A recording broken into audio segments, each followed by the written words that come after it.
93 FM. 93 FM. Equinox Radio.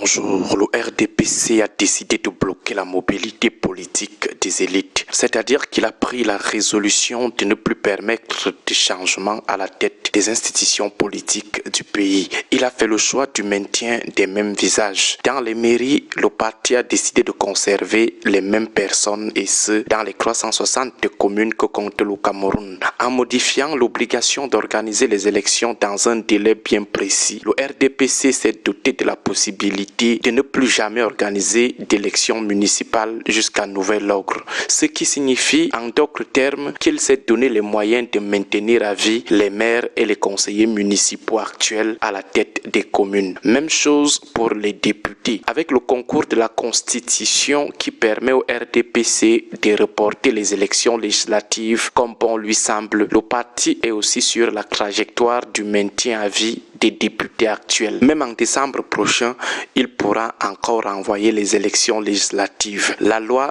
taillée à sa mesure le lui autorise.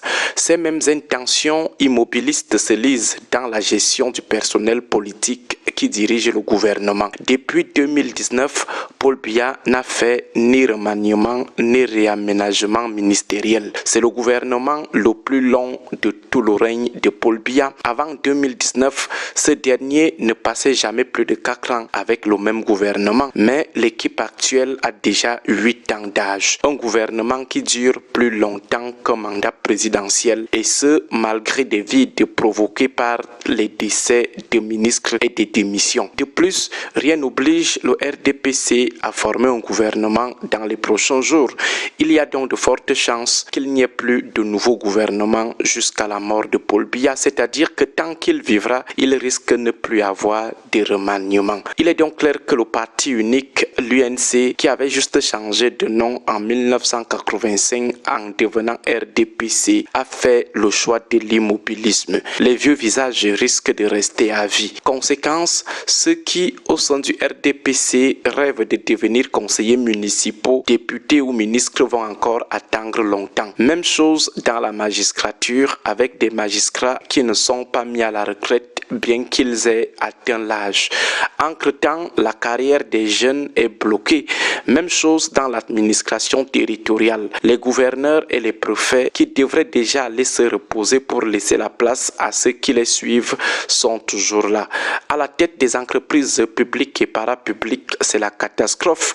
La plupart des directeurs généraux ne devraient plus être en poste depuis des décennies, mais malheureusement, ces vieillards sont toujours installés.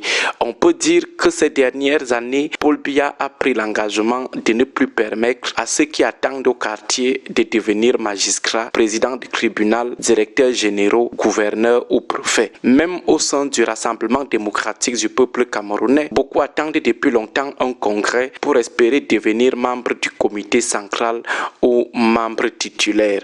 Malheureusement pour eux, ils vieillissent doucement en voyant leurs rêves s'effriter.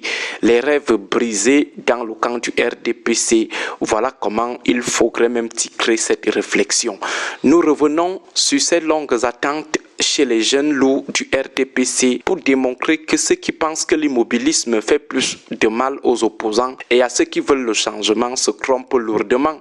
L'immobilisme fait plus de mal aux jeunes ambitieux du RDPC. Les batailles sont encore plus rudes en interne, par exemple dans les bastions acquis au parti. De nombreux camarades sont fatigués d'attendre les élections municipales parce que cela fait longtemps qu'ils veulent prendre la tête des mairies ou faire tomber leurs camarades conseillers municipaux.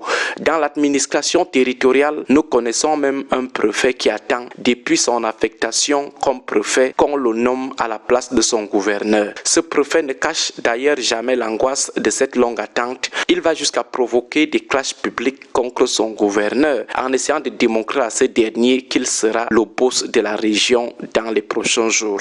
Dans les départements, il y a des jeunes loups du RDPC et ceux qui n'avaient pas reçu l'investiture aux dernières législatives qui n'attendent que les nouvelles élections pour arracher ces investitures et prendre la place de leurs camarades députés. Pour ce qui est du gouvernement, c'est encore plus grave. Les clans prétendant à la succession présidentielle brûlent d'impatience. Ils attendent de le nouveau gouvernement pour voir leurs ennemis tomber. Donc, lorsque le RDPC décide de tout bloquer, il croit faire du mal aux autres, alors que ce sont ses propres militants qui sont les plus pénalisés par ces reports. Seulement, comme le parti ressemble à une secte, les militants fatigués d'attendre ne peuvent pas exprimer publiquement leur anxiété. Ils sont obligés d'afficher un riz jaune, même si tout le monde peut constater que leurs yeux sont complètement rouges. Le RDPC pense nuire aux autres, alors que ce sont ses propres militants qui sont les premières victimes de cet immobilisme. Bonne journée à tous. 93 FM.